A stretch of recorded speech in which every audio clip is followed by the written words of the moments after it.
Alright, what is up y'all? We're here today for week 7 of the PCL, and this is a very important match. We are keeping with the trend of playing our friends, which we have a little pocket in our schedule of friends to play. So we are currently on a 3-game winning streak, and we are at 3-3. You know, we started off doing pretty bad at 0-3, and now we came to win 3. So now we're at 3-3.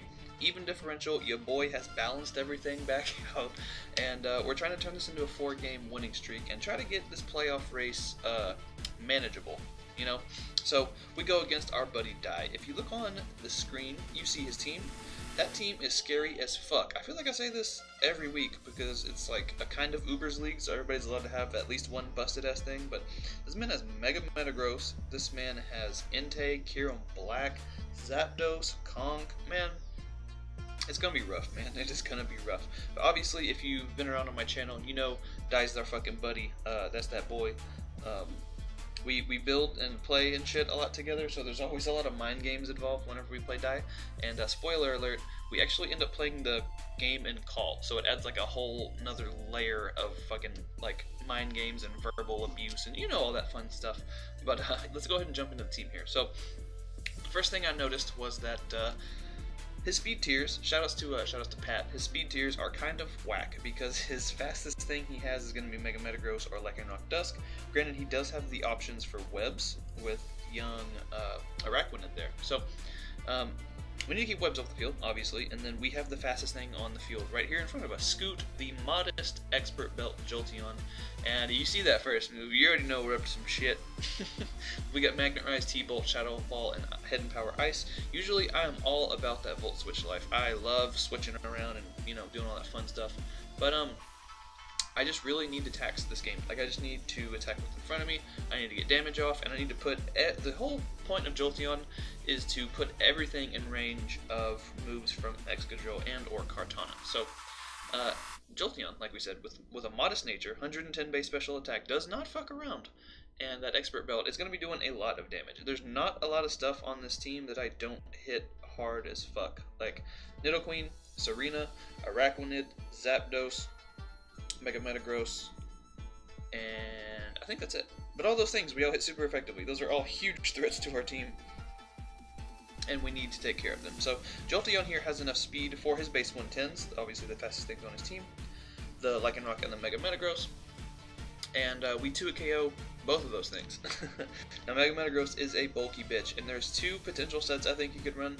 He could run something along the line, or what I'm expecting. Obviously he can run whatever the fuck he wants, but I'm expecting something along the lines of a bulky Rock Polish, Autotomize, whatever set with the 3 attacks, or like maybe Power Up Punch, Dual Stab, or something along those lines. And then he could also just bring, like, he outspeeds my Kartana by 1 point, so he would just literally have to be 252 if you want to get like the maximum amount of attack on stuff like Hippo and all my bulky shit. So I think he's going to be bringing either a bulky-ass Metagross with setup potential to like kind of sweep me late game, because it does outspeed Excadrill, so that way, even if I did have the stand up, he would still body me. Or, like I said, the 4 attacks. And here's the thing, Dye's in on the joke that I always draft Kartana, and it's Kartana. It dies to HP Fire, HP Poison, and before HP Poison, but it dies to anything using HP Fire. So Mega Metagross outspeeds Kartana by 1 point. It has a usable special attack stat. Like, he could run HP Fire and Grass Knot if he really wanted to hit my Kartana and Hippo if he so chooses. I don't see that being a thing, but I definitely think if he's the 4 attack set, he's going to have young Hidden Power Fire. Because like, he can run like Hammer Arm or something, but then he's just going to slow himself down and get himself ready to be put in range from something else, you know? So, that's kind of a little spiel, but yeah, that's Jolteon. It is a very, very strong Mon versus his team. Once this thing gets in, he has no switch-ins for it, unless he's like, unless he's just super bulky Kyurem Black, but yeah, I don't know. Next, we have Stanley Yonats, the Excadrill, Life Orb, Adamant, Sand Rush with a solid amount of HP. This Excadrill here in particular has enough speed for... Okay, so the thing with Excadrill, right, is its speed is going to be doubled, so you don't really need a lot of speed, but I hate running, like, no speed on it, because then if he brings, like, a random Scarfer, then I'm Dick McFucked. I do not expect a Scarf like in Rock Dusk. I just don't think that's going to be a thing. I would expect more along the lines of something like Nidoqueen, like it'd be a good Scarfer. Maybe Serena, that'd be kind of wacky. Or the old the old base 100s he has, which are the Zapdos and the Entei. He might try to throw off a cheeky Scarf with one of those things. Something like a Scarf Zapdos could potentially revenge a +1 Haxorus. So like, you know, if he Scarf super invested with like HP Ice or something like that, he can probably do a lot of damage to young Haxorus there, even if I am set up. And he could also potentially bop Kartana with an HP Fire, or get those fast U-turns out. Don't take any damage on. He'd get some physical damage off on Jolteon with a U-turn or something like that. I don't know, man. It could be a thing. I don't. Dye's kind of like me. He likes to bring some unorthodox shit sometimes, so I don't want to like not be prepped for it, you know. And one thing too to note about Dye is I think he's brought Natural Gift Entei every single game this season. So I do expect some sort of natural gift, whether it be ice or grass or fucking water. I don't know, man, but I think he'll probably have it. If he's not choiced, I think he will be either Shuka or natural gift.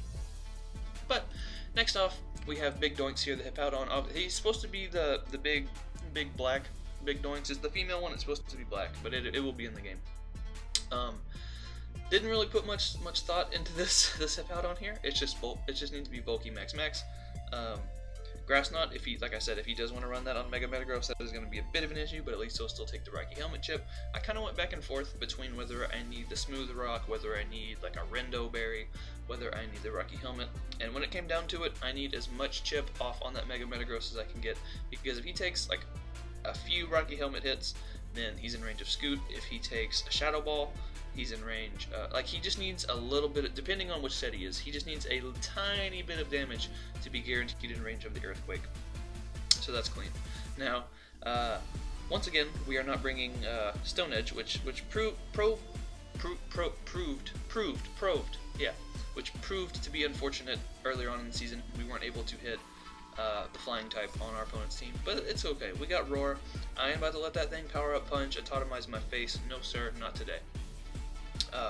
Slack off, obviously, just to keep ourselves healthy. Earthquake for stab and Stealth Rocks, because who doesn't love Stealth Rocks?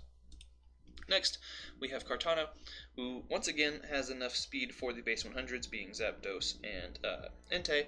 And you're gonna look at me and you're gonna go, Shaden, why in the actual fractional fuck do you have Z Giga Impact on this Kartana?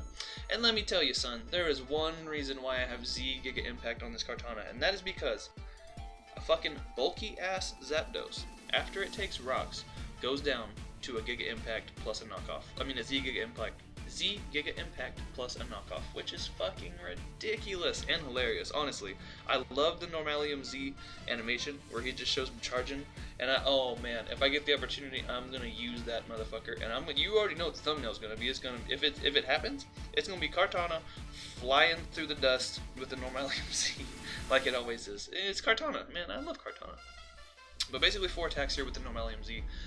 Z Giga Impact, it just blows something away on his team. Anything not named Mega Metagross or Lycanroc Dusk, and even though Lycanroc is frail as hell, man, it might just blow that thing away. And who's switching that in on this anyways? But Leaf Blade is pretty solid versus his team. It hits a decent amount of stuff. Leaf Blade plus X Scissor, however, hits a lot of stuff. Actually, it only hits one more thing, but that Serena is a problem. Bulky grass types are always a good check to Kartana because they can spam HP Poison, HP Fire, whatever. Serena in particular can Drop Kick, can U-turn around, and it's going to be a good Rapid Spinner because his team doesn't care for rocks very much, having that Araquanid, the Entei, and the Kyurem Black. So, that was a mouthful. Serena is a threat though. I definitely need to have X Scissor. I need Knockoff just to be able to kind of spam, at least early game, and then Z Giga Impact is just to, whenever I really want that Beast Boost, we click in that, and then we're going to blow something away. Oh man. So, next we have another kind of weird set. This is going to be a Sash lead Haxorus. Basically, if he just leads Kyurem Black, he gets a kill. Like, he just straight up gets a kill. And, also, this will prevent webs. I can taunt him and then go for the combinations of Dragon Claw and Facades. If he wants to, like, Toxic Me or something, Facade's going to be doing a lot of damage. Also, Haxorus with its natural bulk is obviously going to resist Entei Sacred Fire. So, if I do have to use this as my Sacred Fire sack/switch-in, at least I'll have Facade to be able to do some major damage to stuff. Now, Earthquake, Dragon Claw with the Mold Breaker is going to be pretty solid. Obviously, being able to hit the Wheezing and that's the only thing that Mold Breaker affects. Okay, noted. But it's a Hexorus, man. It has 147 base attack. It's gonna do a lot of damage. Like I said, we're sashed, and we outspeed young Kyurem Black by, I think, 1 point. So we are able. We don't actually kill that. So if he's Scarf, we're kind of fucked. But Dragon Claw will do a lot of damage, especially if he wants to be hasty or naive, or something like that. If he wants to be mixed, then we do have a better chance to kill. But that's Hexorus. Honestly, I was just super scared of webs, because if he does decide to go the route of webs plus viable Scarfer, such as Entei or Zapdos, because he needs a good Scarfer. He really does. He needs a good Scarfer. He needs it to have something along the lines of HP Fire, perhaps, or Heat Wave or something like that. If it's Zapdos, obviously fucking Entei will not need HP Fire, but yeah, that's Hexorus. And then last but not least, we have Silvally Ghost. Now, one thing that is very odd about Silvally Ghost is if you look at it, it's kind of hard to tell apart from different Silvallis. I did not plan this. It does actually kind of play a factor into the game, so we'll talk about that when the time comes. But this guy has just enough speed for Nidoqueen, and basically he's just here to defog. Like I said, we're keeping those webs off. I hate webs. We're not doing that. We got the Parting Shot for momentum, Shadow Ball because he has no normal type on his team, as I double check to make sure he doesn't have a normal type. So Shadow Ball with Stab is going to do a lot of damage to stuff. It does hit that Mega Metagross super effectively, which is what is important. And then we get the Toxic, just for stuff like Serena, Araquanid, Zapdos, all those MFers. And yeah, that's Silvally, man. It's just a Silvally. So with that, let's jump into the battle. So here we are with the battle. As you can see, we got my 6 all lined up there, and we have Jason's 6. He does bring the Serena, the Entei, Mega Metagross, Araquanid, Kyurem Black, and Zapdos. So just 6 big ol' fucking threats to my team. And looking at this matchup, I really think Sand beats him. It really does. So I need to get up rocks. I need to weaken the Serena as well as the Araquanid. I need to get damage on the Zapdos. I need to get like either a round of rocks, maybe a few turns of Sand Chip, something like that on that Kyurem Black. One thing I did forget to mention in the team builder was that Kyurem Black is Z. So looking for switch-ins like bitch where. So we're challenged by Pokemon trainer Jason. That looks exactly like him in real life. I've seen him on Snapchat. That is exactly him. So we're gonna lead off with Hexorus here, young Rory Mercury, and he just leads right off with Serena. This man led off right with just a bold, or not bold. We find out he's like Impish 252 because that Dragon Claw did fucking nothing, man. Hexorus is so strong, and it did nothing. But we have Chip on this Serena now. After like a couple of turns of sand, maybe some rocks, it will be in range of that X-Scissor, and we see it is not going to be a resist barrier because it does have the leftovers. So he's kind of free to U-turn here if he wants to. He can go for another Trop Kick, but I don't think he's going to do that. He's a good player. He just goes right for the U-turn. Now look at Silvally. That's Silvally Ghost. Does that not look like Silvally Fairy? Like I said, I was in call with Jason in the battle, and he was like, "Why the fuck would you bring Silvally Fairy? I'm going to go click Mash." So he just immediately clicks Metagross, and I was like, uh-oh. He didn't wait around for the text to show him what type it was. So he's going to Mega Evolve, do all kinds of crazy cool stuff with this Mega Metagross here, looking like Surge tanking and shit. And he's going to fire off the Meteor Mash on my Silvally Fairy, except psych, he's just pink. So we're going to go for the Shadow Ball. Do a clean 50% to this Mega Metagross, and that thing is definitely in range of Earthquake. So now we're going to switch out. I don't want this thing to die yet. I see a Kyurem Black on that man's team. I'm trying to keep Sax around. Like, for real, that thing is so scary. There's no switch-ins on my team. I just die. I die tight, even. So, Mega Metagross does go for the Meteor Mash again. Thankfully, does not get the boost, and he does a fuckload of damage to me. I'm not 2-hit KO'd, but I definitely need to keep this thing healthy, so I am going to go for the Slack Off. Now, I could have clicked Rocks, but then I'm in range of 2 Meteor Mashes. Or 1 Meteor Mash if he gets the boost and a roll, maybe. So I definitely, like, 100%.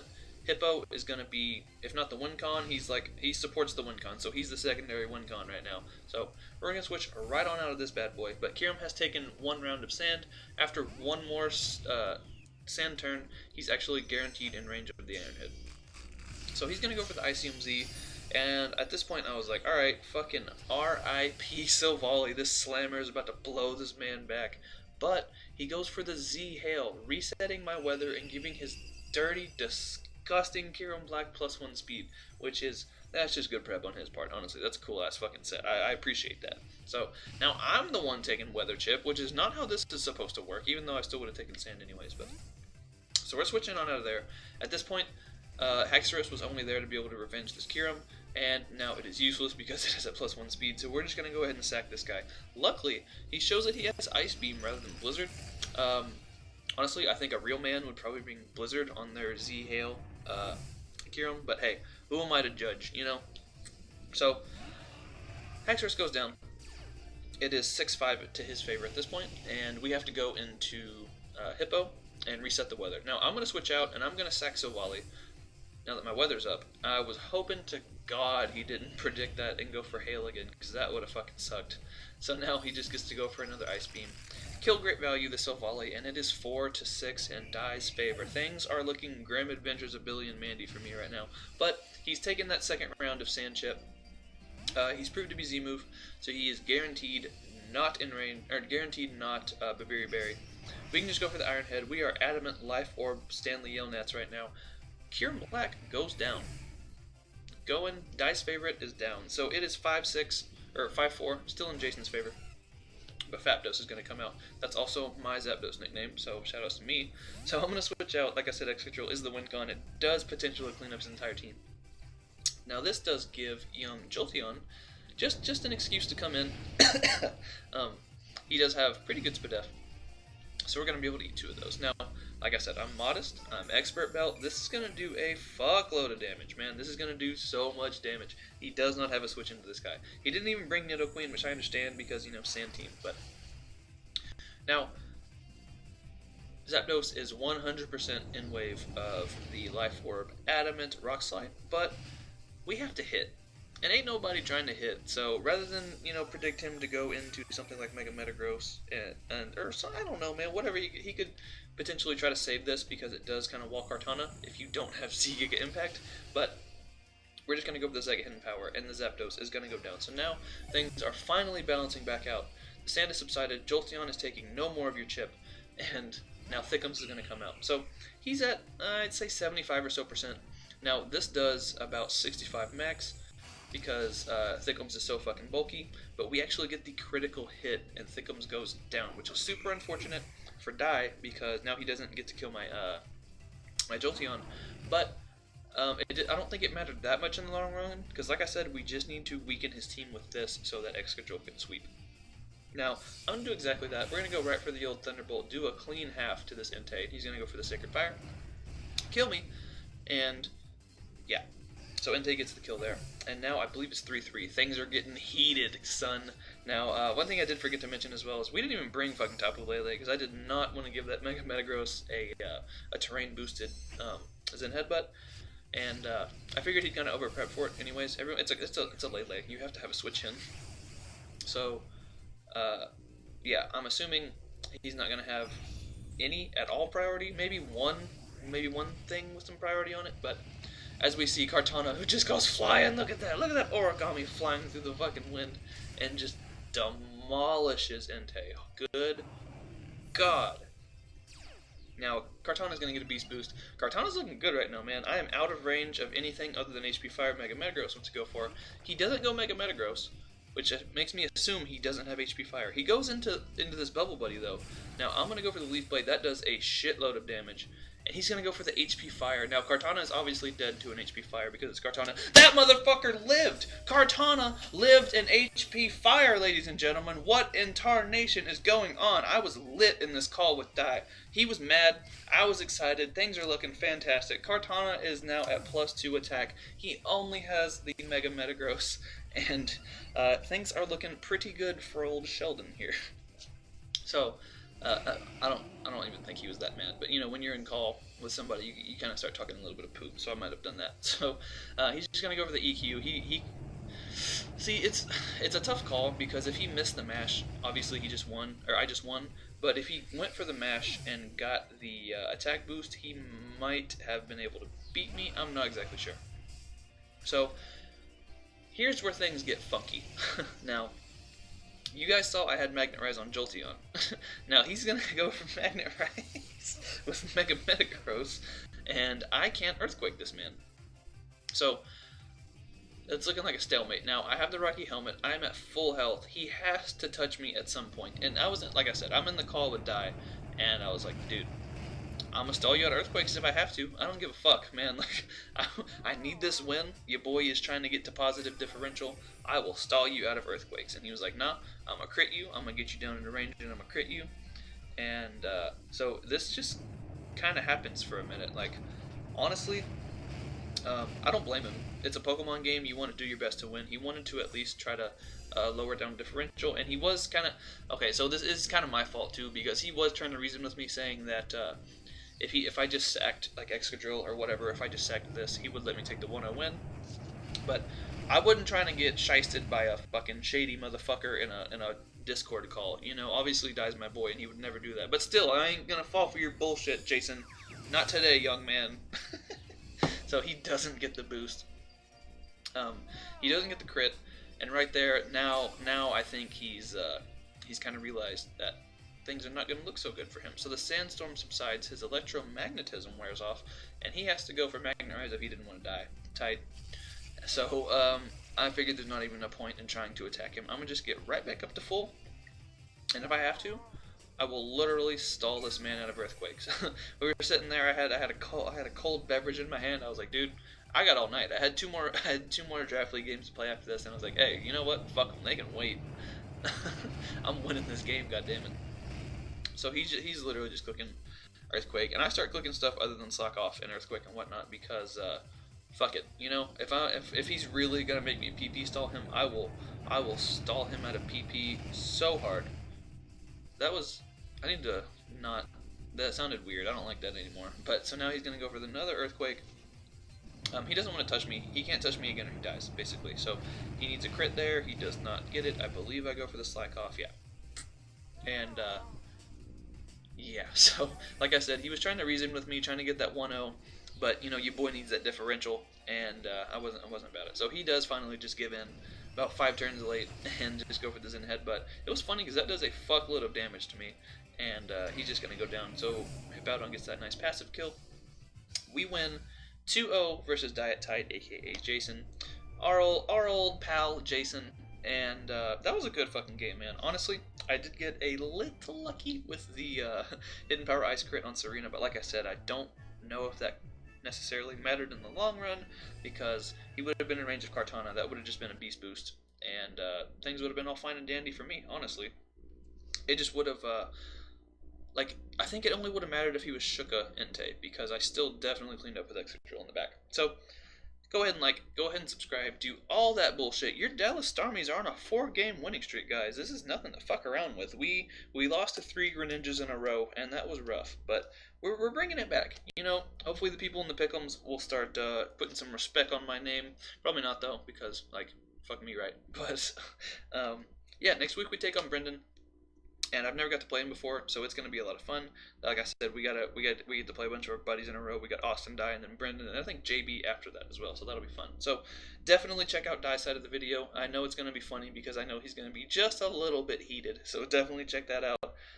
Everyone's links will be in the description, of course. Like I said, like, subscribe, do all that bullshit. We'll see you guys next week. Bye forever.